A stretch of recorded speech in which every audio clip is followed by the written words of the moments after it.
Ópera apresenta Expogestão.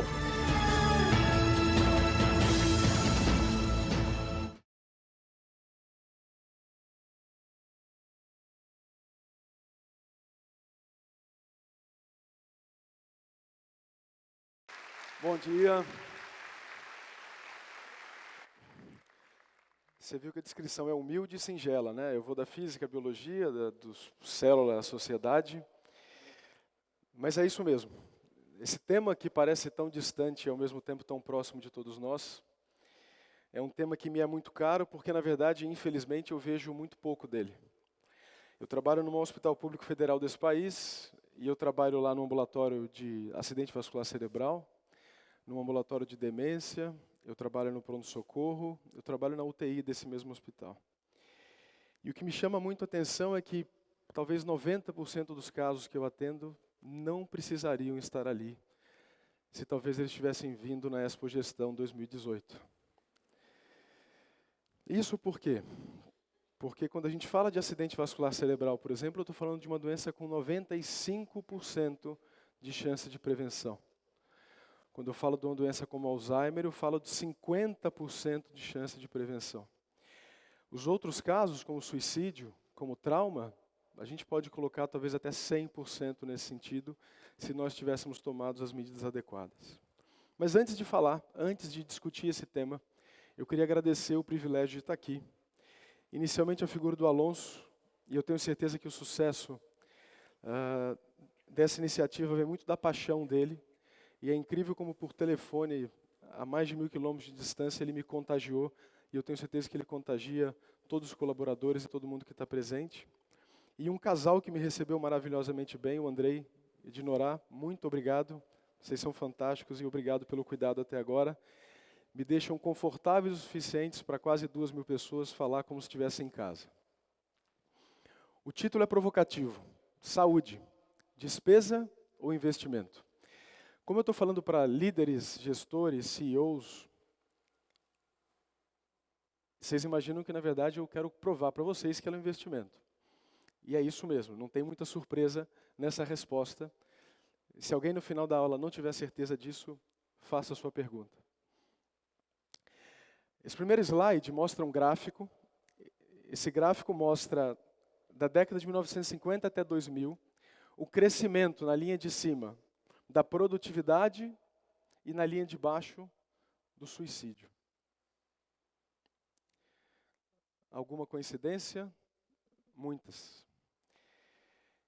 Em todo o mundo desenvolvido, o aumento de produtividade e a melhoria do sistema econômico está relacionado, e eu não quero dizer que uma coisa causa a outra, ao suicídio. E por que começar com um slide tão empolgante falando de suicídio? Porque eu queria, o primeiro ponto, talvez o ponto mais importante da nossa conversa. Da mesma maneira que ao melhorar a economia do meu país e, portanto, reduzir as causas de sofrimento, como fome e miséria, eu não promovo felicidade, ou seja, felicidade não é apenas o fim do sofrimento, saúde não é simplesmente não ter doença. Esse é o ponto de longe mais importante da nossa conversa. Nós confundimos com frequência o silêncio do corpo com saúde. Se meu corpo não está reclamando, eu estou muito bem, obrigado. Não. E é sobre isso que a gente vai conversar e discutir. Esse outro gráfico mostra, por exemplo, a porcentagem de pessoas nos Estados Unidos e na Europa com prejuízos de saúde relacionados ao trabalho. Por exemplo, dores nas pernas, dores nas costas, dores de cabeça, estresse ou fadiga, por exemplo. Se nós formos avaliar, por exemplo, o impacto que o estresse tem sobre a performance do seu funcionário, ou sobre você mesmo, ou da sua esposa, ou de você como pai, como filho, como tio, como sobrinho, como padrinho. O estresse, e nós vamos aprender daqui a pouquinho o que ele é de verdade, quando ele é desorganizado e quando ele está exagerado, ele na verdade é totalmente contraproducente, independente da sua função, independente do seu objetivo, e independente da finalidade que você traça. Muito cuidado com o contexto onde o estresse é forjado e disso a gente vai falar um pouquinho na frente. Nós vivemos hoje uma epidemia de depressão. A gente vai conversar um pouquinho dos motivos depois. E o problema da depressão é que existe um estigma, como quase toda doença mental. Grosseiramente falando, metade de nós aqui presentes nessa sala, em algum momento da vida, vamos ter sintomas que possam durar o suficiente ou não para preencher o critério de depressão. E pela estatística a gente sabe que menos de 1 em cada 10 vai procurar ajuda, e menos de 1 em cada 10 desses que procuram ajuda conseguem sair desse período, entre aspas, melhores do que saíram. Então o primeiro ponto é reconhecer que sim, isso é uma doença, tão séria quanto infarto, tão séria quanto AVC, tão séria como uma fratura de perna. Sim, é muito comum. Não está relacionado com fraqueza, com resiliência, não é frouxidão de ninguém ser deprimido, não é moleza. E não adianta falar, levanta daí e vai trabalhar, porque isso nunca ajudou e nunca vai ajudar ninguém. Da mesma maneira que você não pediria para alguém com fratura de perna sair correndo no parque. Cuidado com os nossos preconceitos. Na prática, do mesmo jeito, nós temos vários prejuízos nas profissões relacionadas à depressão. 13% das pessoas deprimidas vão tirar tempo livre do trabalho. 41% das pessoas, como eu havia falado, na idade ativa de 18 a 64 anos, vão preencher critérios em algum momento. E por que eu falo preencher critério e não ter o diagnóstico? Porque, infelizmente, nós somos preconceituosos com nós mesmos, com os nossos colegas, ou às vezes nem somos preconceituosos. Você reconhece que o seu amigo, que sua esposa, que sua amiga pode estar deprimida, mas a gente não sabe como conversar, a gente não sabe como perguntar. A própria pessoa que está sofrendo não reconheceu a própria doença, e isso naturalmente leva a mais prejuízos. Esse gráfico mostra, por exemplo, que mais da metade dos pacientes deprimidos ficam mais de uma semana afastados do trabalho. É um prejuízo para a pessoa, para a família e para a empresa. Burnout. Burnout não é se vamos ter, mas quando vamos ter. Burnout é uma síndrome que, infelizmente, tem se tornado cada vez mais comum. Para quem não sabe o que é, parabéns, que bom que você não sabe, mas na verdade talvez você não saiba o conceito, mas eu tenho certeza que você vive isso de alguma maneira. São 3 passos importantes para o burnout. Primeiro, é a perda do sentido no trabalho. Provavelmente passou um filme na cabeça de cada um de vocês, ou o atual, ou o passado, de um trabalho que para vocês, infelizmente, não tinha sentido nenhum, que não ser fugir da braveza do chefe. A segunda coisa é o distanciamento emocional. Já não me engajo, já não tenho mais nada. Para quem não sabe o que é isso, é só ver Clube da Luta, aquele início do Clube da Luta do personagem, onde na verdade dia e noite é a mesma coisa, elogio ou alguém brigando com ele dá no mesmo. É o exemplo clássico de burnout. Não é à toa, sem querer dar spoiler do filme, que o Brad Pitt entra como uma personalidade para ele dar conta desse problema. Eu tenho certeza que muitas das mulheres agora falam, nossa, se para ter problema o Brad Pitt chegasse, eu receberia esse problema com muito mais carinho do que atualmente. Mas isso é muito importante. Do ponto de vista estatístico, 100% das pessoas que trabalham por mais de 20 anos de idade, em algum momento da vida vão ter isso. Esse cansaço, essa fadiga, esse distanciamento e essa perda de propósito. Que são coisas que nós vamos discutir, como incentivar e como alinhar, seja em casa, seja pessoalmente, seja no trabalho. Saúde mental, quando a gente fala de saúde mental, e aqui eu estou tentando lidar com uma saúde mental, e eu quero dizer bem psicológica, bem psiquiátrica e menos neurológica. Metade dos adultos em idade laborativa vão ter em algum momento transtorno mental. É muita gente, e eu tenho certeza que dentro de cada um de vocês, vocês vão reconhecendo um pouco desse sofrimento. E eu queria que o reconhecimento fosse só a primeira etapa de uma outra orientação ou de outro caminho. Mas metade da população aqui nessa sala, em algum momento da vida, vai passar por um transtorno mental que seria possível enquadrar, não para dar um nome, mas para dar um cuidado, para dar uma orientação. Não para dar um remédio. Muito pelo contrário, o remédio às vezes é um ouvido, o remédio às vezes é um ombro. O remédio às vezes é simplesmente o reconhecimento do meu chefe ou do meu parceiro de que eu não estou bem. Isso às vezes tem um impacto muito maior do que qualquer outra coisa que um neurologista, psiquiatra ou qualquer outro médico possa fazer. Esse gráfico mostra em vermelho os custos diretos da saúde mental na economia americana, mostrando um custo de hoje, 2010, na verdade um pouco atrasado, de 2 trilhões de dólares. Isso na economia americana. E o mais importante, aquilo que está em rosa em cima, que é maior, mostra na verdade o custo indireto. O que é isso? Não é o custo da consulta médica, não é o custo do meu tempo afastado, é o quanto eu sou menos produtivo, é o quanto a minha esposa tem que cuidar de mim, é quanto meu marido tem que cuidar de mim, é quanto minha irmã tem que sair do trabalho dela para cuidar de mim. O custo indireto é sempre maior. E essa curva, na verdade, ela está se tornando uma curva exponencial. Em 2030, a expectativa é que nos Estados Unidos sejam gastos, ou sejam perdidos, entre aspas, 6 trilhões de dólares. Portanto, qualquer iniciativa que tente reduzir isso, mesmo que a gente seja frio o suficiente para pensar só em dinheiro, vale a pena.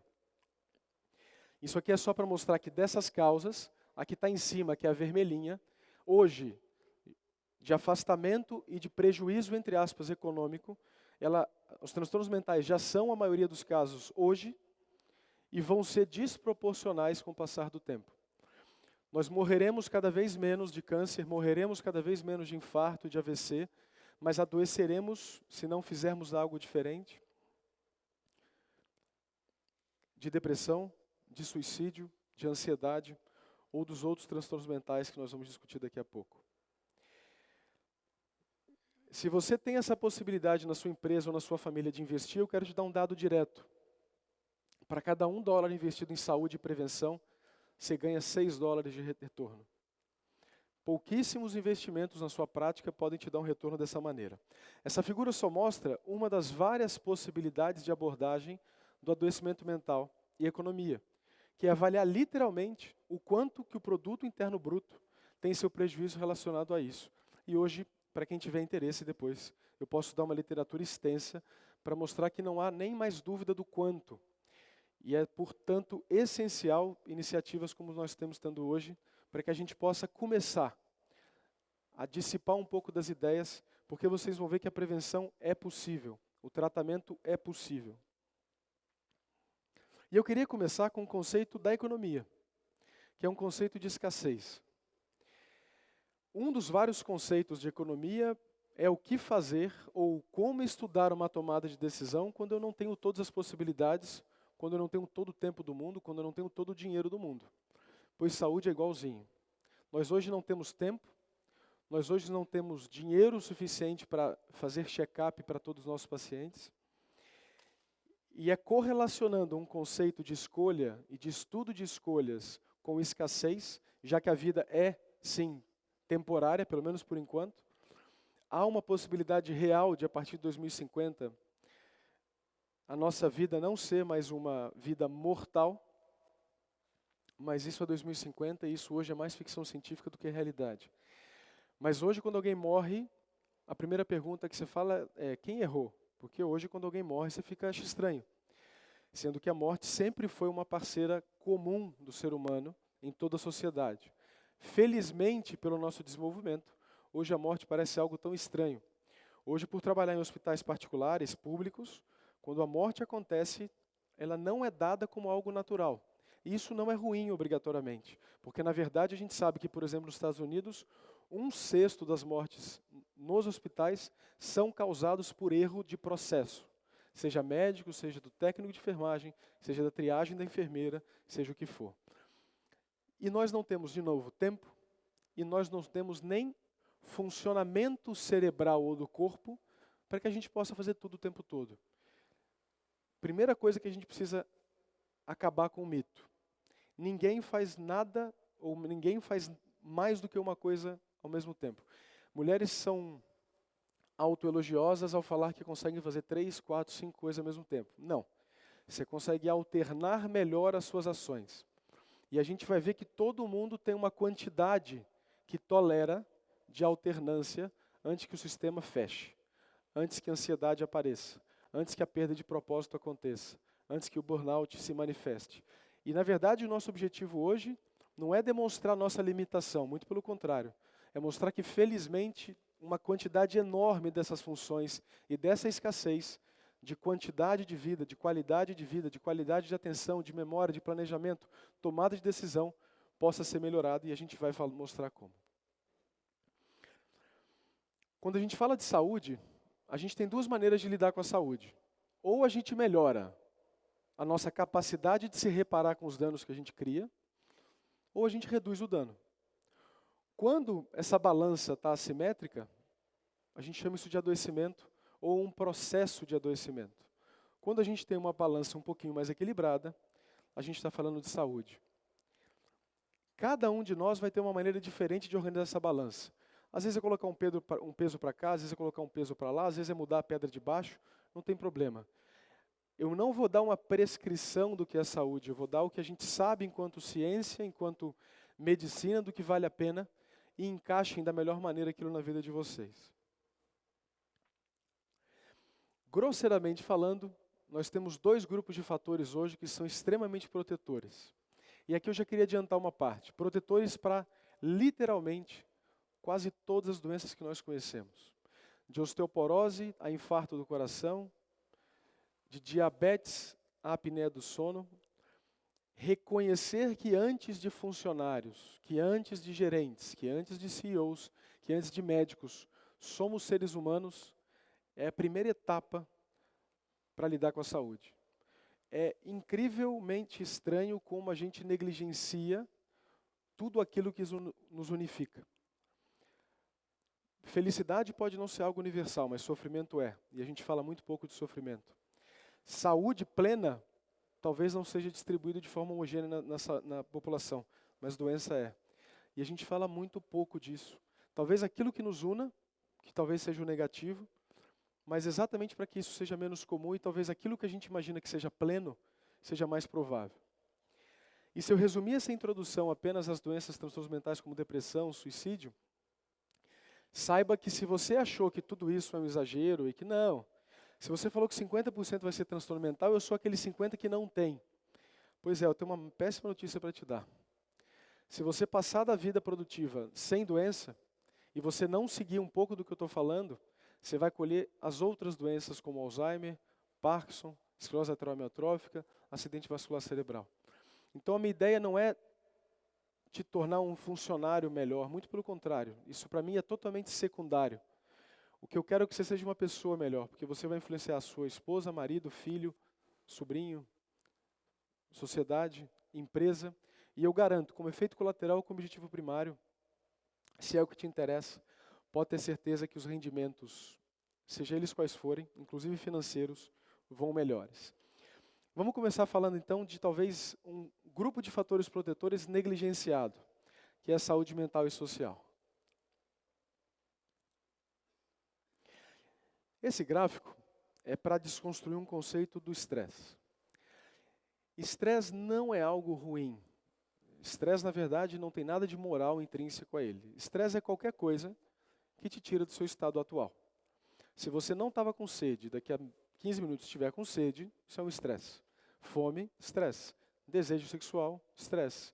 Vontade de crescer na produtividade da sua empresa, estresse. Falar em público. A principal fobia no Brasil e nos Estados Unidos é falar em público, é mais do que morrer. Né? A morte está tão distante que estar aqui é pior do que estar no caixão. E esse gráfico ele tem essas cores e ele é extremamente didático para mostrar o quê? Você quer sim estar estressado. Você não quer ter pouco estresse, mas você também não quer ter estresse demais.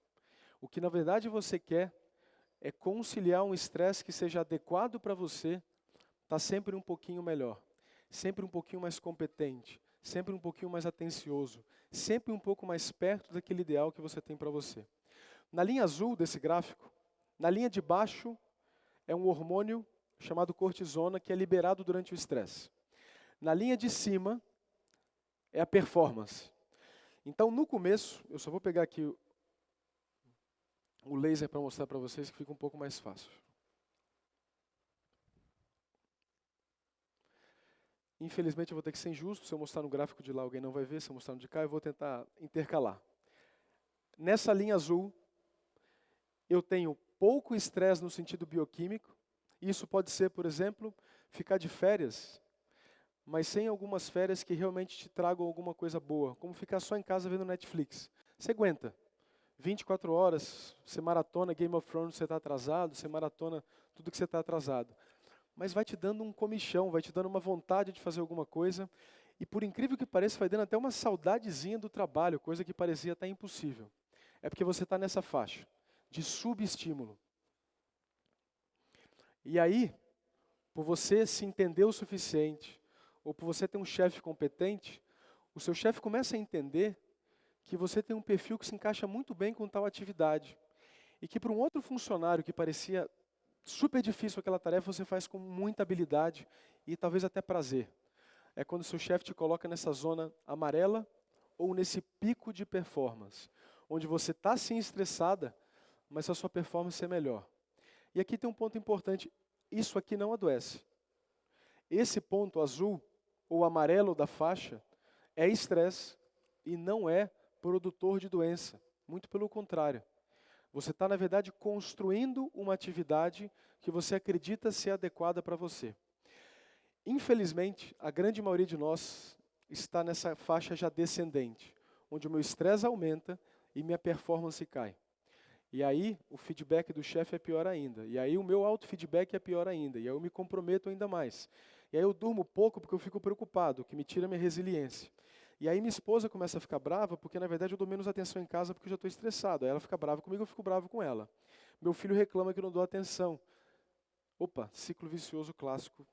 Todos nós passamos isso de alguma maneira. Mostrando um gráfico que também correlaciona dessa vez o cortisol, o mesmo hormônio. Olha que interessante. Quando você sai do trabalho, se eu dosar o seu hormônio do estresse, quanto mais alto que essa linha de baixo, maior o gasto em um ano que você vai ter com cuidado de saúde. Por quê? Vamos voltar um pouquinho? Porque provavelmente você vai estar nessa faixa amarela, laranja, vermelhada. Literalmente, se você quiser quiser saber quanto vai custar o seu funcionário ou você mesmo para o plano de saúde, e aí você que administra o seu próprio plano está em uma boa, excelente medida, não precisa medir o cortisol, faça a medida que reduza, porque na verdade quanto menor o cortisol, menor vai ser o custo. E o custo é assustador. Olha que interessante, como eu falei, um pouco de estresse te deixando no seu ápice, você não custa, pelo contrário, é aquela pessoa que está subutilizada que custa. E é obviamente aquela superutilizada, aquela que já não vai ver mais sentido, aquela que está simplesmente sobrecarregada, essa infelizmente vai te custar muito, ou vai ter um prejuízo muito grande relacionado ao adoecimento. Portanto, estresse não é obrigatoriamente ruim, pelo contrário, é o que motiva o Alonso e toda a equipe de colaboradores a construir isso, a Expogestão, há tanto tempo, há quase 20 anos já. É o que cada um de vocês faz no trabalho quando se sente motivado, quando se sente pleno, quando se sente parte de um propósito e de um todo. E não dessa maneira, que infelizmente é possível.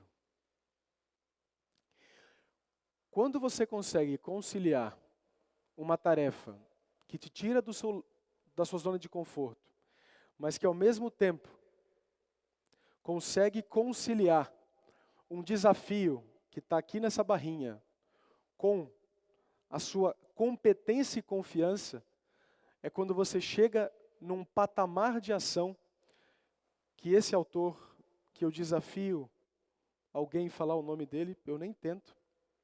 Tanto é que o nome dele está aqui, ó. É para ninguém falar mesmo, porque é impossível.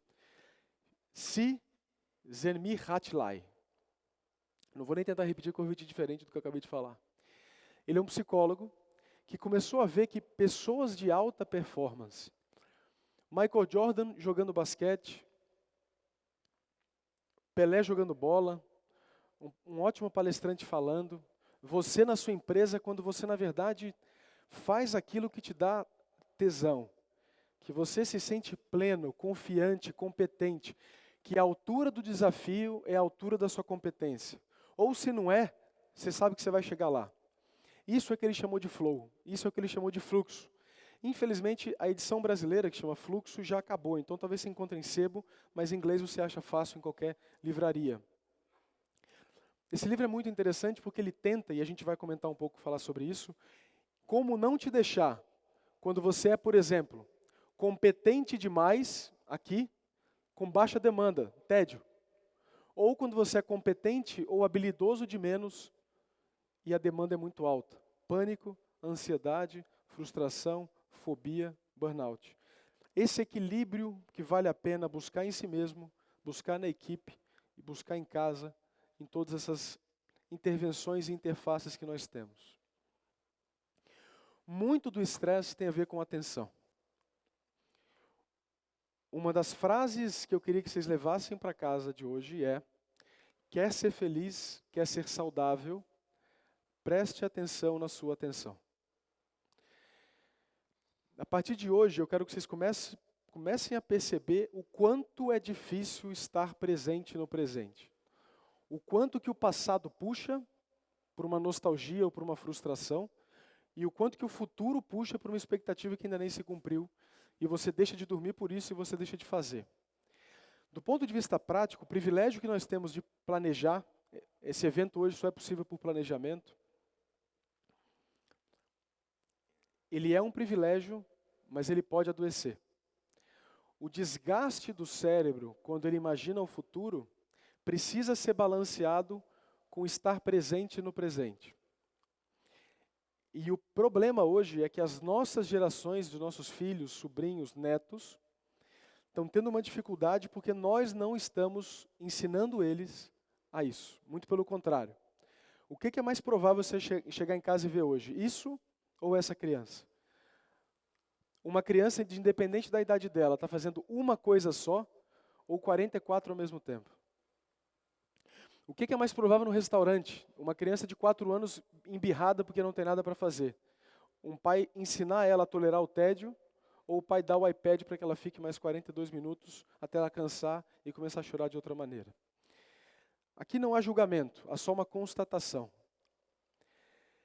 Muito da nossa saúde mental depende do tédio, depende do aqui e do agora. O maior presente é o presente. Isso é frase de livro de autoajuda, mas é neurociência pura. Essa circuitaria, ou essa parte do cérebro, e de todos nós aqui temos essa circuitaria, é muito satisfatório e até viciante a novidade. Nem o elevador que dura 3 segundos você consegue ficar sem pegar no seu telefone celular. E tudo bem. Mas se pergunta se você precisa ver pela 14ª vez, milésima vez, a mesma mensagem de WhatsApp, aquele mesmo vídeo sem graça daquele grupo seu de velhos amigos que mandam aquelas coisas horrorosas. Não precisa. Checar o e-mail do chefe para ver se aquela vírgula está certa ou não está. Talvez você esteja sendo muito contraproducente. Por quê? Porque a circuitaria do aqui e do agora, ela não é inata. A gente não nasce com ela desenvolvida. Ela é um aprendizado.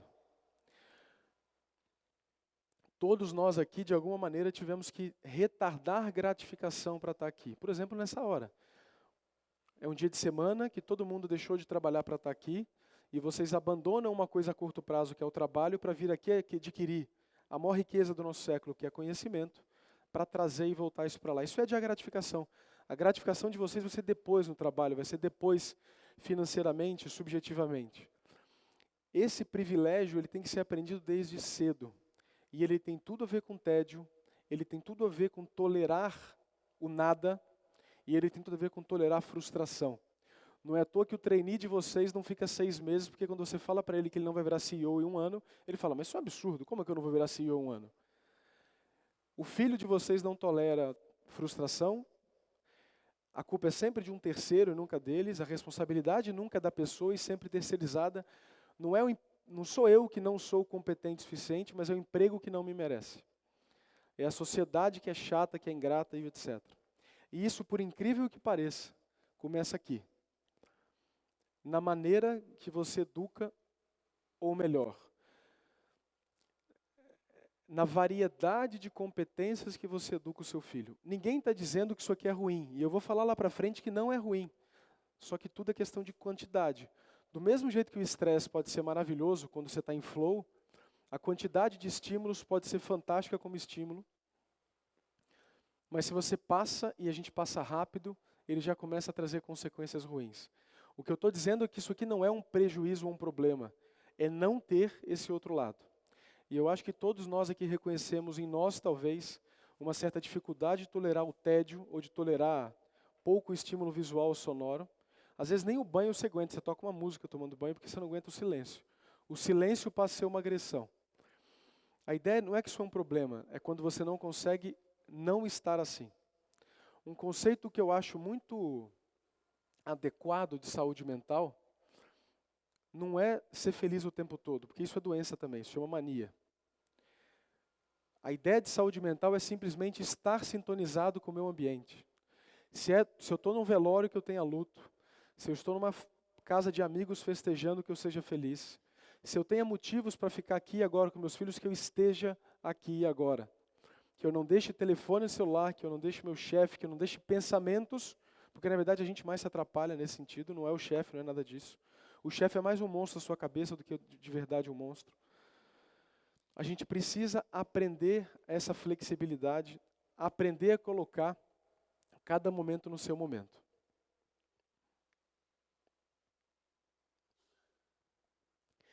E tem aqui um danadinho.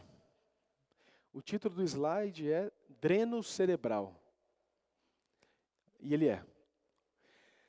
Essa máquina é maravilhosa, e ela é maravilhosa, ela é fantástica. Muita gente está aqui agora, então vocês têm muita gente mandando pergunta, inclusive pelo WhatsApp, etc. Como quase tudo, ela pode ser benéfica e maléfica. No uso regular nosso do dia a dia, ela é um ralo. Você está jogando fora competências cognitivas que te tornariam uma pessoa melhor, um pai melhor, um funcionário melhor, um administrador melhor. Vou só dar um exemplo. Esse gráfico aqui é interessantíssimo. Esse trabalho publicado ano passado fez o seguinte. Você fazia um teste para ver inteligência, memória, capacidade de resolver problema com o seu celular na sua frente, na gaveta ou fora da sala. E não é surpresa nenhuma que essa é sua competência com ele na sua frente, essa na gaveta e essa fora da sala. Isso aqui é porque a gente chama de memória de trabalho. E essa outra... Opa, era para aparecer, vamos ver para cá, aqui. E esse outro gráfico é um gráfico de inteligência. Na sua frente, engavetado ou fora da sala. Quer ter uma reunião produtiva no trabalho, celulares fora da sala. Quer jantar com alguns amigos e que o jantar não seja checar o WhatsApp de 15 em 15 minutos, pega todos os celulares, coloca no canto da mesa e diga a seguinte frase: o primeiro a pegar paga a conta. Vai ser o melhor jantar dos últimos anos de vocês. Isso vale em casa. Eu experimentei isso pessoalmente, como médico, eu trabalho no hospital público, eu trabalho no hospital privado, eu tenho meu consultório, e naturalmente, como vocês, o WhatsApp está cheio, o e-mail está cheio, e eu chegava em casa depois de um dia cansativo de trabalho e ia jantar com a minha esposa. E quando o celular estava do lado, era quase uma impossibilidade de conexão. E aí ela reclamava, aí o que isso fazia? Mais estresse. E quanto mais estresse você tem, você tolera conversas difíceis. Famosa DR, discutir relação é possível no final de um dia? Não. Especialmente porque você já desgastou tudo que você podia com o mau uso dessas tecnologias que te ajudam. Então, dica para bons relacionamentos olho no olho. Deixe o celular à distância. Parece algo simples, mas o impacto que isso tem nas relações é gigantesco. A mera presença no ambiente do celular faz com que a gente deixe de prestar atenção ao máximo que a gente pode às pessoas que nos cercam, independente do ciclo que a gente está vivendo. Na prática é isso. Já somos ciborgues porque já dependemos mais dessa maquininha, talvez até do que alguns órgãos. Hoje você pode transplantar o rim, mas você não pode tirar meu celular de mim, né? Então, tem alguns órgãos que são mais fáceis de trocar do que esse celular, do que esse danadinho. E de novo, isso não é obrigatoriamente ruim, só depende do uso que a gente faz. E como eu mostrei lá atrás, a atenção e o enquadramento do quanto o estresse te pertence enquanto competência e desafio faz diferença. E como ele destrói a atenção, ele destrói sua habilidade de se adequar às demandas e viver um pouco mais pleno do que você poderia. Na UTI que eu trabalho, a gente tem pelo menos um caso por semana de pessoas que são atropeladas na rua porque estão andando olhando o celular. Qual seria a normalidade de um mundo? Proíbe andar na rua com o celular. Mas não, o ser humano é fantástico, a gente adequa. Por exemplo, lá em São Paulo tem faixa de ônibus. Isso não é em São Paulo, isso é em Singapura, mas você tem a faixa de pessoas que andam com o celular na mão. Aquele símbolozinho é de pessoas. Coitada dessa criança ali na frente, ela tem um risco grande de ser atropelada. Para piorar, isso é em países em desenvolvimento. E países desenvolvidos? Eles criam um laser. Já que você está olhando para baixo, que você olha e fala, é melhor parar. Não, não faz isso. Fala para não andar com o celular. Não presuma que os nossos hábitos são impossíveis de mudar. Pelo contrário, até pelo benefício que você vai ter de sair dessa telinha, talvez seja muito mais impactante orientação e redução de acidentes do que obrigatoriamente colocar um laser bonitinho aí, super interessante. Mas a nossa inventividade é maravilhosa. O ser humano é incrível, né? Isso aí não tenha dúvida.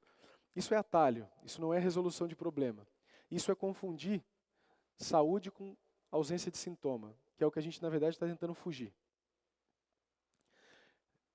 Outra inventividade clássica do capitalismo é, eu crio o problema e te vendo a solução. Está ali, ó. Você paga $50 e você coloca por 30 minutos, todos os celulares estão proibidos de ser abertos e não tem como abrir mesmo. Se a máquina quebrar, você vai ter que ir na loja trocar, porque o celular está preso ali. Não deixa a tela ligada, porque você vai ficar piscando, plim, plim, plim, e você vai acabar esquecendo da reunião, esquecendo das relações e prestando atenção. Esse é o benefício do capitalismo. Você tem livro que critica o capitalismo, só o capitalismo permite isso, né? Você consegue transformar em dinheiro a própria crítica ao próprio sistema. Você consegue transformar em dinheiro a própria desconstrução da ideia valente. Mas isso é um benefício, isso não é um problema. E uma excelente maneira da gente organizar o estresse, por incrível que pareça, é mudar o enquadramento que a gente faz dele. Isso tem o nome de um viés que chama framing bias. Viés é um erro que eu cometo na tomada de decisão por um atalho que meu cérebro toma. O atalho chama heurística, o erro chama viés. Nós já temos mais de 250 vieses descritos, então eu sinto te dizer, o quanto você acredita na sua tomada de decisão depende muito menos de você e muito mais do acaso, da sorte desses vieses.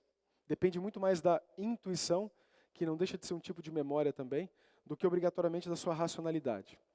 E uma das maneiras mais interessantes aqui de você mudar o quanto o estresse te abala, é mudar como você interpreta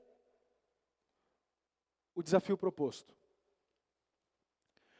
Pode ser apresentar um projeto da empresa, pode ser um novo filho, pode ser um novo carro. Mudar literalmente, simplesmente por mudar o enquadramento que você dá disso, de ameaça ou de problema, para um desafio de crescimento, faz com que seu nível de cortisol baixe, faz com que você libere no seu cérebro opioide, que é um analgésico, e faz inclusive você ativar receptores endocannabinoides, que são aqueles que a maconha estimula e que dão prazer. Simplesmente por eu ter a capacidade de mudar a maneira que eu interpreto o estímulo tem outro impacto. Eu vou dar um exemplo real numa situação que parece muito distinta da nossa atual, mas que exemplifica bem. Pacientes com câncer que são submetidos à cirurgia. Pacientes que você não orienta o que significa dor, e ele só toma analgésico, tem um nível de dor alto e um nível de estresse alto. Para pacientes que são operados e você explica para ele que aquela dor é resultado de uma cirurgia, que é um passo para a cura, simplesmente por esse discurso, simplesmente por esse contexto, você acabou de reduzir a dor dele mais até do que os analgésicos que nós temos, como morfina, como fentanil, como novalgina e como paracetamol. Mudando a construção que você faz do fato, até porque o cérebro não absorve a realidade como ela é, mas sim, sempre por um filtro. Quando você muda o filtro, você muda a maneira de você reagir e, inclusive, a sua chance de adoecer ou não. Saúde social. Isso é algo também que a gente negligencia demais. Hoje a identidade do ser humano virou quase sua profissão. Então quem é o Fabiano? É o doutor Fabiano, médico. Putz, mas isso há poucas décadas atrás ia ser completamente diferente. Pelo contrário, se resumir a sua profissão seria encarado como bizarrice, porque o que importava era seu sobrenome, o que importava eram seus títulos, o que importava eram outras coisas. De novo, não é que é algo ruim ou algo bom. É simplesmente que nós mudamos o que estava em cima do pedestal para a carreira. A carreira é uma invenção do século XX, a carreira é o que nós vivemos, a carreira que parece algo tão concreto e real, não é tão nova assim. E uma coisa que a mentalidade normal da profissão esquece é o como naturalmente somos bichos sociais. O ser humano não é o animal que mais enxerga ou que enxerga melhor, não tem a melhor audição, não tem a melhor garra, não tem mais velocidade, não tem nada. Mas ninguém é mais social e mais competente socialmente do que o ser humano. Nenhum bicho é competente para colocar 2.000 pessoas numa sala sem que elas se matem. A gente até pode ter alguma intercorrência até o final, mas a chance é muito pequena. Ninguém vem para essa gestão imaginando, poxa, eu acho que eu tenho um risco aí de 10% de morrer, porque alguém vai me matar. Não. Esse privilégio é humano. Portanto, nunca subestime a importância da qualidade das relações sociais na satisfação humana. Como empregado, como pai, como mãe, como filho, em qualquer interação humana. Essa família é bonitinha demais, eu gosto mais dessa aqui, ó. Eu gosto do short do pai, eu gosto do... O filho, pelo menos, está tentando matar a mãe. Olha a cara da filha. A filha vai matar, porque ela não consegue nem expressar a raiva dela. Isso é saudável. Aquela outra família é teatro. Aquilo não funciona. Facebook adoece nesse sentido. Lembrando que não estou dizendo que uma coisa causa a outra, mas quando você pega adolescentes que suicidaram, eles passam mais tempo antes do suicídio em Instagram e Facebook do que aqueles saudáveis. Não estou dizendo que é um Instagram ou Facebook que causa suicídio. Eu estou dizendo que o adoecimento mental leva à necessidade de um teatro que não corresponde à realidade, onde o sofrimento não entra, onde o mundo não faz parte. E eu reduzo ele a um bloco de felicidades e de férias, que o cara vai uma vez para o Caribe, mas ele tem há 5 anos fotos de uma vez que ele foi no Caribe, parecendo que toda vez ele está no Caribe. E nós somos tão sociais que o isolamento social é e sempre foi a punição mais grave. Cadeia solitária não dói tanto à toa. É porque nós não nos toleramos individualmente, ou o sentido da nossa vida não é possível como ilha. É sempre construindo pontes. Se você vai ser submetido a um procedimento doloroso, e uma pessoa que você confia aperta a sua mão durante o procedimento, você sente menos dor, por aqueles opioides e canabinoides que eu citei previamente. Se você é um avô ou uma avó presente na criação do seu neto ou da sua neta, saiba que felizmente você tem menos risco de depressão, de AVC, de infarto, de suicídio. Idoso se mata sim. A gente vai falar de propósito daqui um pouquinho, e um dos problemas é o propósito. E você tem menos risco de Alzheimer.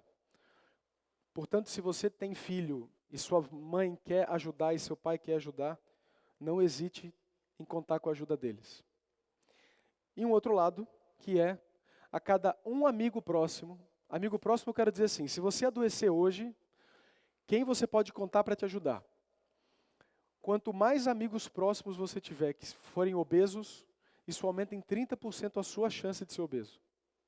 Isso não quer dizer que você deixar de ser amigo dele, só tem que dizer que vocês têm que fazer uma atividade física junto, uma dieta junto e emagrecerem juntos. Nós somos contagiados um pelos outros. Esse contágio é tão impressionante que pessoas que se dão bem numa área, de repente viram exemplos de várias outras. Por que diabos o Neymar aparece ou o Tite aparece numa propaganda de televisão? O que tem a ver a competência dele como treinador de futebol e por que diabos eu vou comprar ou não vou comprar? Porque, na verdade, exatamente por sermos bichos sociais, todo mundo que de alguma maneira é legitimado como exemplo, o seu cérebro assume aquilo como exemplo para todo o resto. E aí o Caetano Veloso fala sobre aborto. Claro que ele pode ter opinião pessoal dele sobre aborto, mas quem é ele para falar na televisão sobre aborto? Ninguém. Ou ninguém mais do que qualquer um de nós para falar. mas a gente ouve e a gente importa e conecta. Porque quando você eleva um líder, independente do que ele fez, qualquer coisa que ele faça, cria um halo. Isso é um outro viés que chama viés de halo, halo effect. Isso é importante prestar atenção e cuidado. Não é porque o CEO tomou uma decisão maravilhosa que aquela que é estranha vai dar certo. Pelo contrário, provavelmente vai dar errado. Mas pelo fato de dar certo, a gente presume que vai dar sempre certo. Um dado que tem, felizmente, aumentado demais na medicina. Um dado que parecia parte de autoajuda, filosofia, propósito. O idoso se mata, o idoso adoece, não é simplesmente pela idade, é pela perda de propósito. Especialmente se a profissão sempre foi o propósito e ele tem a obrigação de aposentar. Ou porque infelizmente ele machucou uma perna e já não consegue mais ir. Lembre sempre que a cada mudança de vida, reinvente o seu propósito. Esse slide é só para mostrar um dado interessante, é que ele não ficou tão claro. Mesmo em pessoas com altíssimo risco para ter Alzheimer, aquelas que tinham alto propósito convertiam menos para a doença do que aquelas que tinham baixo propósito. Não existe um propósito único, não existe um propósito para cada um de nós, mas esse exercício do porquê diabos eu acordo de manhã faz todo sentido. Essa frase é do Nietzsche. Aquele que tem um porquê forte o suficiente tolera qualquer como. Propósito, por exemplo, é um que muda o enquadro. Se eu acredito no que eu estou falando, se eu acho que o que eu estou fazendo aqui pode mudar a vida de vocês de verdade e contaminar, e eu vou explicar o porquê do verbo contaminar depois, a cabeça de vocês com algumas ideias novas, isso faz com que a apresentação para 2.000 pessoas seja muito mais leve, talvez até prazerosa. Se você não gostar de filosofia ocidental como Nietzsche, tem a oriental também. Uma palavrinha mágica japonesa, Ikigai. Ikigai é um conjunto de funções que na prática respondem àquela pergunta que eu fiz. Para quê e para quem você acorda de manhã? Se essa resposta for clara, pode ter certeza que felizmente sua chance de adoecer é muito menor. Um outro dado interessantíssimo é a gratidão.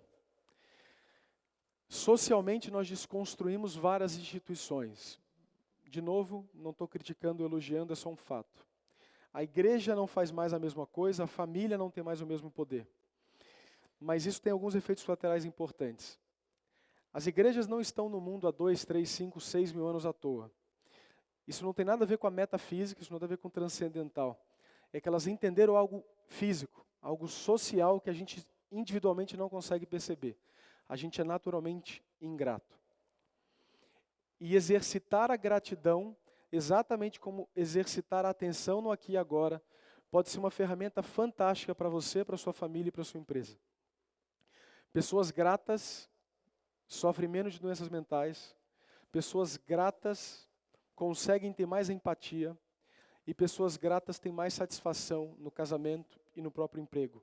A área que nós ativamos como somos gratos é a área que controla as emoções negativas. É como se você literalmente, ao exercitar o positivo, conseguisse acalmar um pouquinho aquela voz interna de crítica, seja a sua, seja das outras pessoas. A gratidão pode ser exercitada de várias maneiras. Pode ser reza, então a reza servia para isso, pode servir se quem acredita e como acredita. Mas ela pode servir, por exemplo, com agregado a alguns estímulos cognitivos. É muito comum no consultório eu pegar pacientes e falar, doutor, eu faço palavra cruzada, isso vai me ajudar? Aí o que eu falo? Falo, sim, você só vai ter Alzheimer sabendo fazer palavra cruzada, porque individualmente não serve para nada. Nada, nada, nada. Entre não fazer palavra cruzada e fazer palavra cruzada, faça. Mas não ache que isso é suficiente para o seu estímulo cognitivo. Ah, mas eu faço sudoku. Desculpa, você vai ter Alzheimer fazendo sudoku também da mesma maneira. Isso é pouco. Isso é pouco porque tenta resumir uma pílula mágica, um estímulo cerebral que é muito mais amplo. A primeira palavrinha que está ali em cima é o diário. Isso é bem interessante. Escrever à noite sobre seu dia, só para você, como você quiser, do jeito que você quiser, tem muito a ver com satisfação. Isso é difícil, homem normalmente é muito refratário a fazer isso, mas isso é algo legal. Especialmente se você fizer um exercício, que comprovadamente também te protege contra depressão, ansiedade e uma série de coisas. Que é o exercício das 3 bênçãos, que é simplesmente à noite escrever 3 coisas que você é grato. Pode ser o dinheiro que você ganhou do trabalho, ou pode ser simplesmente porque o carro não quebrou. Porque quando o carro quebra, você xinga todo mundo. Quando o elevador quebra, você xinga todo mundo. Mas quando o elevador funciona, você não lembra de agradecer a empresa que fez, a qualquer coisa que você acredita. Pois faça. E o interessantíssimo desse diário é que quando você começa a escrever à noite, tem que escrever, não adianta só pensar, porque o exercício é maior. Sobre 3 coisinhas à noite, você começa não só a trazer isso para a noite, mas para o dia. E quando acontece ali, naquele momento, uma coisa boa, você consegue se encher de emoção positiva, que é raro. Raramente a gente tem prazer naturalmente. Leitura, varie bastante. Se você está confortável com uma área, leia outra área. Se você gosta de matemática, faça pintura. Se você gosta de pintura, vai fazer matemática. Flexibilize seu cérebro, fuja da zona de conforto. Meditação. Meditação no Brasil ela é um pouco estigmatizada porque ela parece que tem a ver com religião, com um monte de coisa, mas não é verdade. Hoje a meditação mais estudada é a atenção plena, esse é só um livro que fala, um dos vários. E a meditação é sim competente o suficiente para ser ferramenta atual, como tratamento para vários transtornos mentais e preventivo também para vários transtornos mentais. Então vale a pena para quem tem curiosidade de começar. A atenção plena é aquela mais destituída de qualquer estigma religioso. Ela é, na verdade, totalmente ocidentalizada. Então vale a pena para quem tem interesse. Para quem já gosta do hinduísmo, budismo, taoísmo, fica à vontade, porque eles também têm tipos diferentes disso. Música. Essa figura é só para mostrar que a música é a arte que mais estimula o cérebro.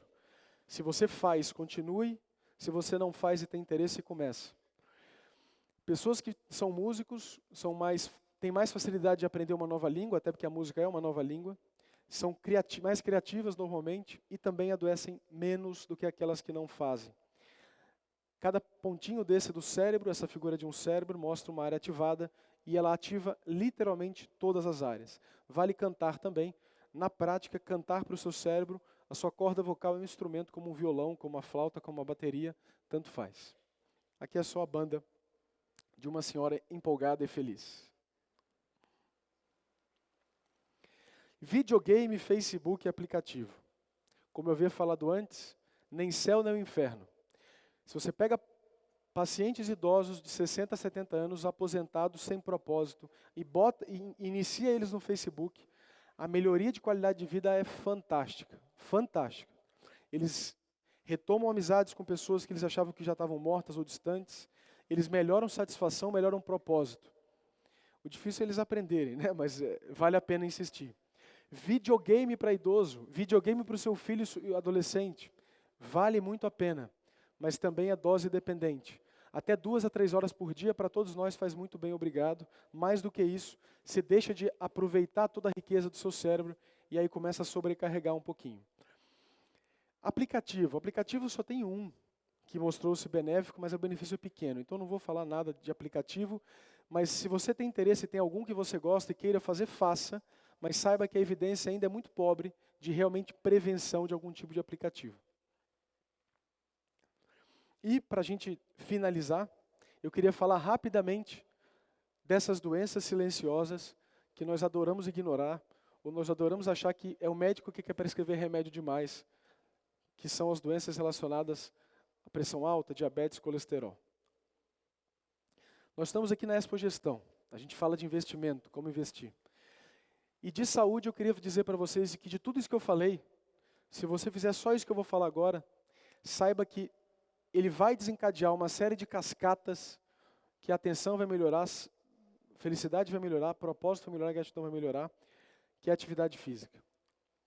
Não subestima o impacto dessa atividade tão fantástica que é a atividade física. O nosso corpo humano, isso hoje é fato, foi forjado na savana africana para a atividade física. Então o estranho não é seu colega que acorda de manhã para correr, estranho é você que não corre, pelo menos da perspectiva do seu corpo. Geneticamente e fisiologicamente você está adoecendo a cada vez que você troca a academia pelo sofá. especialmente se você consegue, inclusive, agregar pessoas à sua atividade. Correr em grupo, bicicleta em conjunto, o que você quiser. Dança, fantástico, mistura música, atividade física e uma relação social. Não subestime essa importância. Aqui um dado importante, um dado assustador para mostrar para vocês. Esse trabalho acabou de ser publicado em uma revista de neurologia do mundo, mostrando que mulheres ativas na idade adulta, que continuam ativas até o envelhecimento, reduziram em 88% o risco de Alzheimer. Não existe nada parecido na medicina, medicamento, intervenção, nada, para quase nenhuma doença, como esse dado, que felizmente corrobora aquilo que a gente já via na prática diária nossa. Fabiano, eu trabalho de 6 da manhã às 2 da manhã. Não dá, eu não consigo parar para fazer. Uma informação que eu tenho para te dar. Isso tem bastante trabalho mostrando. Você pagar o seu funcionário para que em 1 hora do trabalho dele, ele vá para a academia ou faça corrida, melhora a produtividade das outras horas que ele não está fazendo. Então a atividade física não é, de novo, custo, ela é investimento. Mesmo trabalhando 1 hora menos, a qualidade do tratamento, do cuidado é muito maior. Existem alguns trabalhos que tentam correlacionar. O trabalho sentado ou em pé faz diferença? Por incrível que pareça, pouco. O que faz diferença é o ato de levantar e o ato de sentar.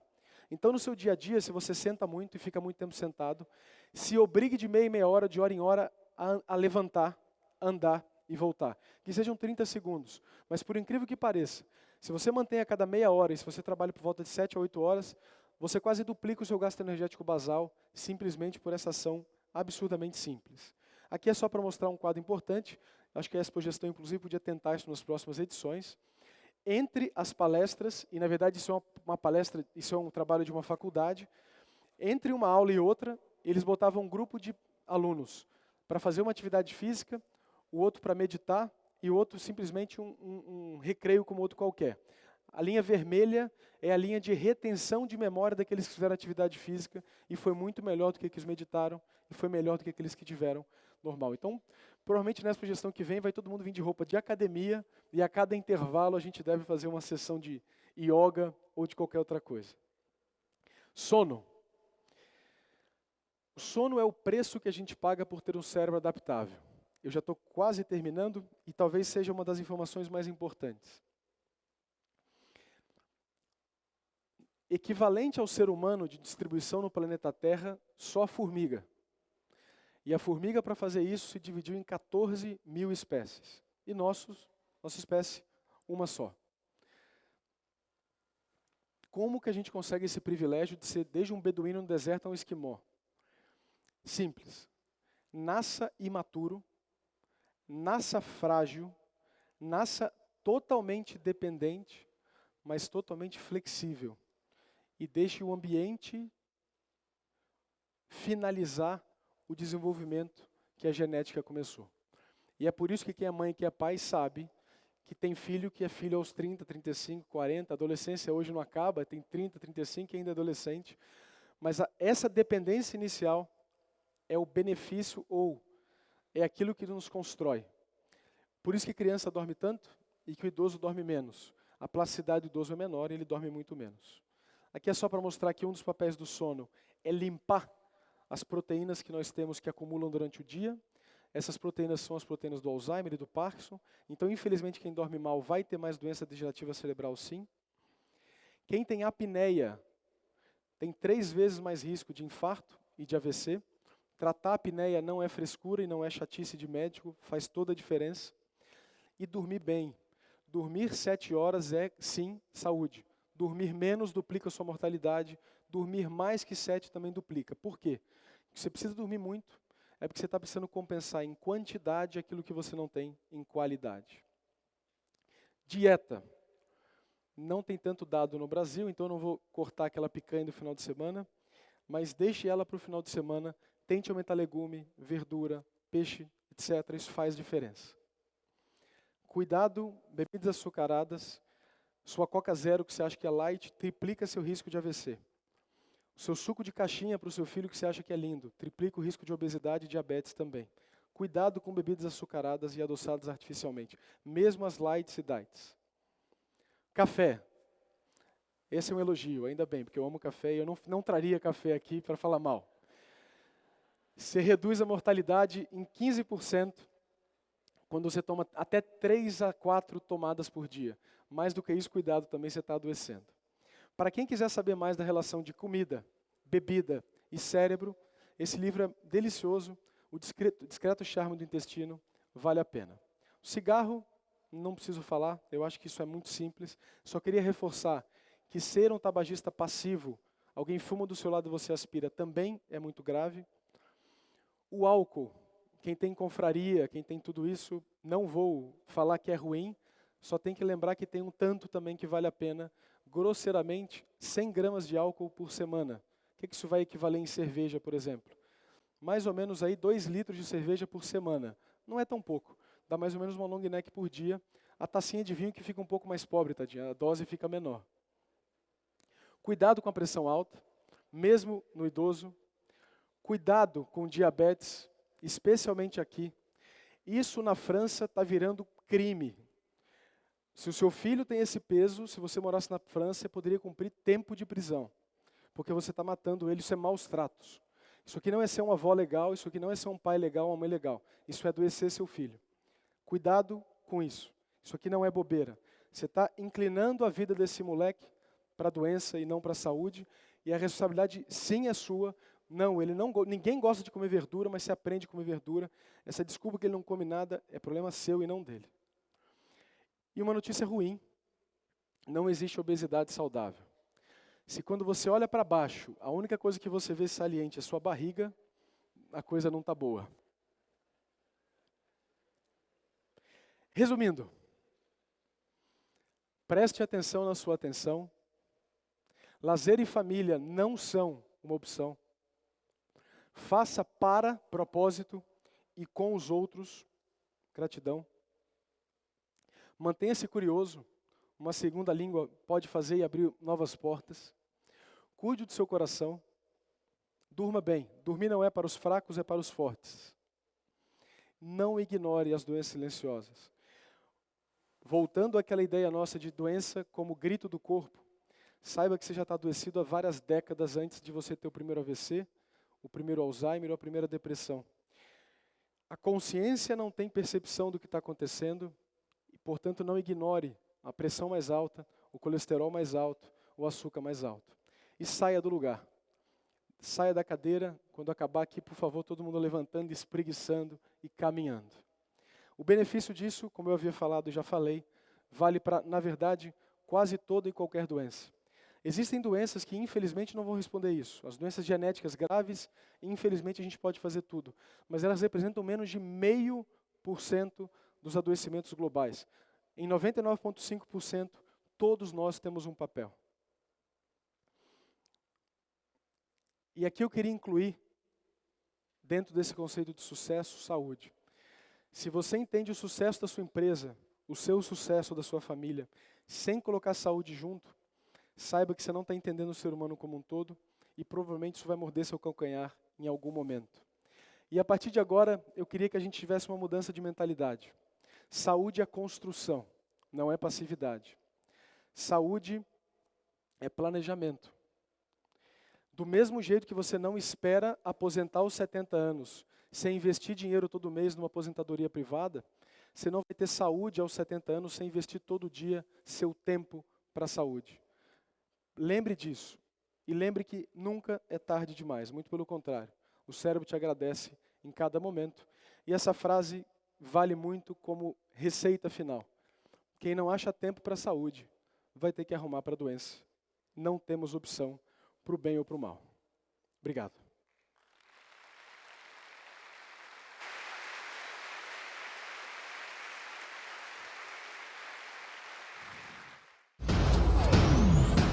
Ópera apresenta Expogestão.